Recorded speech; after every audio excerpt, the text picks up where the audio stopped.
Hello বন্ধুরা, কুসুমের রান্নাঘরে সবাইকে স্বাগত। আজ চলে এসেছি মুচমুচে লাউয়ের চপের রেসিপি নিয়ে। সন্ধেবেলা চায়ের সঙ্গে এই রকম মুচমুচে লাউয়ের চপ থাকলে একদম জমে যাবে। আসুন দেখে নেওয়া যাক আজকে আমার রেসিপিটি। এটা বানানোর জন্য এখানে একটা বোল নিয়েছি। আমি 1 কাপ বেসন আর হাফ কাপ চালের গুঁড়ো নিয়েছি। এটাকে আমি চেলে নেব। এটা ভালো করে আমি চেলে নেব, কারণ বেসনের মধ্যে গিলটে থাকে, সেটা আর থাকবে না। এটা চালা হয়ে গেছে, আমি ওটাকে উঠিয়ে ফেলে দেব। এখানে নিয়ে নেব সামান্য একটু হলুদের গুঁড়ো, স্বাদ মতো লবণ, হাফ চামচ কাশ্মীরি লঙ্কার গুঁড়ো, হাফ চামচ কালা জিরে। সব উপকরণ ভালো করে আমি মিশিয়ে নেব। আর সামান্য একটু দিয়ে দেব গরম মশলা। ভালো করে মিশিয়ে নিয়েছি। তারপরে আমি অল্প অল্প জল দিয়ে একটা স্মুথ ব্যাটার তৈরি করে নেব। একসঙ্গে কিন্তু জল দেব না, তাহলে পাতলা হয়ে যেতে পারে। আমি অল্প অল্প করে জল দিয়ে এইভাবে ব্যাটারটাকে রেডি করে নেব। এখন কিন্তু বেকিং সোডা বা খাবার সোডা আমি দেব না, ওটা পরে ব্যবহার করব। আমার ব্যাটারটা রেডি হয়ে গেছে, 10 মিনিটের জন্য রেখে দেব।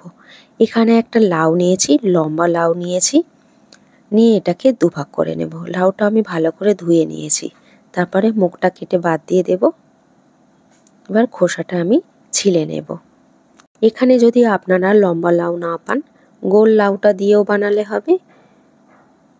এটা দেখতে ভালো লাগে লম্বা লাউটা।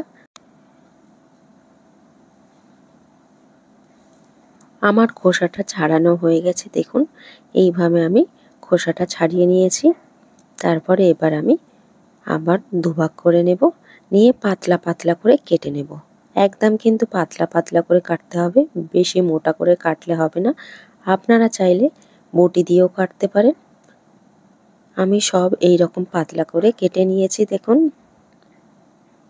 একটা প্লেটে করে আমি উঠিয়ে নেব।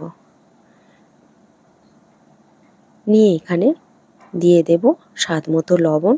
ভালো করে আমি সব লাউয়ের গায়ে লবণটা মাখিয়ে নেব।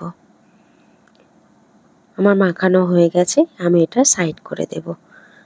10 মিনিট পরে দেখুন আমার ব্যাটারটা কতটা ঘনত্ব হয়েছে। এই রকম কিন্তু ঘন রাখতে হবে।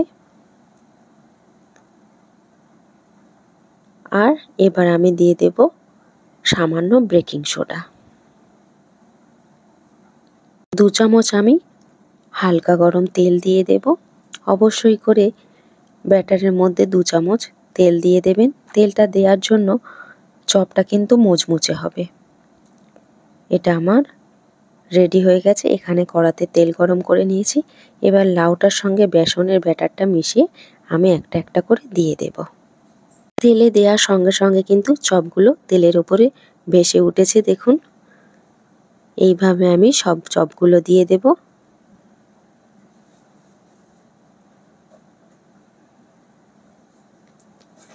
আমি এগুলোকে উল্টে দেব।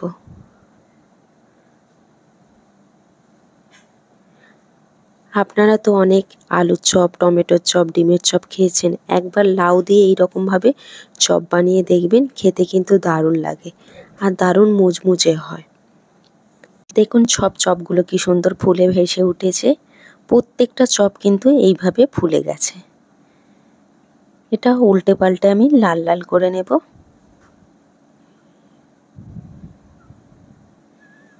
আমার চপগুলো ভাজা হয়ে গেছে। এবার আমি এটাকে উঠিয়ে নেব।